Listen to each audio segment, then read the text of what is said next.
कधीच नाही चुकणार तुमचे फेवरेट टीव्ही शोज झी5 सोबत, तेही एकदम फ्री। हो मास्तरीन बाई बोल अहो ते आपलं ठरलं होतं ना व काय ते नाही का ते तुम्ही म्हणला वर्गात प्रश्न विचारत जाऊ नका, बाकी सगळ्या पोरांच्या टायमाची खोटी होत्या, मग आपण जादा तास घेऊया असं, मग त्यासाठी मी जरा थांबलोय। मला वेळ नाही आता। हा नाही थांबा की बरं ठीक आहे, तुम्हाला येळ नाही ना, आपण चालता चालता बोलूया काय? मी प्रश्न विचारतो तुम्ही उत्तर द्या। नको, इथेच थांबूया, विचारा तुम्ही।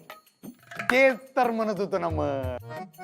हा बोला काय प्रश्न आहे तुमचा? हा ते माझं एक वचन आणि बहुवचन मध्ये घोळ होतोय बरं काय मास्तरीन बाई? घोळ काय व्हायचा त्यात? सोपं तर आहे। थांबा, तुमचा नेमका काय घोळ होतोय ते सांगा मला। योच घोळ होतोय माझा। म्हणजे तुम्ही बाकी सगळ्या पोरासने आरेतुरे करताय आणि मला एकट्याला आवाजावं करताय, असं का बरं? असं म्हणजे नाही म्हणजे बघा कसं आहे, शेवटी मी बी तुमचा विद्यार्थीच आहे ना हो, म्हणजे आता तरी त्याच नात्याने भेटू शकतो ना हो। काय नाही म्हणजे जाऊ दे, ते सोडा. म्हणजे माझा सांगण्याचा मुद्दा काय आहे, आता कधी कधी कसं होतंय, वर्गात सगळेजण आम्ही उभे असतोय विद्यार्थी, तुम्ही म्हणताय तुम्ही खाली बसा, मला काय वाटतंय तुम्ही सगळ्या पोरासनी सांगताय, पण तुम्ही सांगत असताय मलाच, म्हणजे बोलताय तुम्ही एका माणसाशी आणि वापरताय अनेक वचन, असं कसं काय बरं? असं आहे कारण तुम्ही सगळ्या विद्यार्थ्यांपेक्षा वयाने मोठे आहात। तुम्ही मोठे आहात ना सगळ्यांपेक्षा, म्हणून मी तुम्हाला अहो म्हणते, त्याला आदरार्थी बहुवचन असं म्हणतात। नाही बरोबर आहे की, पण तसं नाही, आता मी एकटा माणूस आहे, माणूस एक, पण त्याला वचन बहु, असं कसं? बाकी पोरासनी अरे तुरे असं कसं म्हणते काय? सांगितलं ना तुम्हाला, तुम्ही वयाने मोठे आहात म्हणून। मोठा असलो तरी शेवटी विद्यार्थी आहे, विद्यार्थी किती बी मोठा झाला तरी शिक्षकापेक्षा बारकाच असतो ना। बाकीच्यांना अरे तुरे करताय, मला वयाचा तसा काय, वयाचा काय इथं भाग येत नाही, मला काय कळत नाही आकरणात वय कसं आहे। ठीक आहे, मग काय म्हणणं आहे तुमचं? हा, माझं हे म्हणणं आहे की तुम्ही मला सुद्धा अरे तुरेच करत जा, म्हणजे एक वचन अनेक वचन मध्ये माझं कन्फ्युजन होणार नाही, एवढंच। हा मुद्दा आहे तुमचा।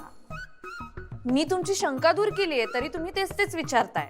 नाही तेच बसा की, तेच नाही तुम्ही तेच विचारताय। नाही पण तुम्ही असं का, याचं उत्तर कुठं? बसा की, याचं उत्तर दिलंच नाही तुम्ही। नाही, मला गरज नाही बसायची, मी तुम्हाला उत्तर दिलं, तुम्ही वयाने मोठे आहात सांगितलं ना मी तुम्हाला। नाही पण मी वयानं जरी मोठा असलो तरी शेवटी हा विद्यार्थीच ना, मग त्याच्यावर काय तुम्ही तुमचं उत्तर दिलं? बसा की।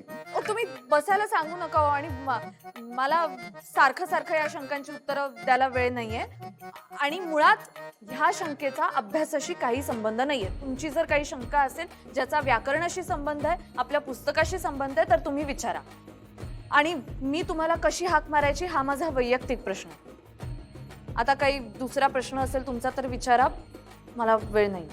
अगं येळ नाही? विद्यार्थ्याच्या प्रश्नाचं उत्तर द्यायला शिक्षकाकडे येळ नाही?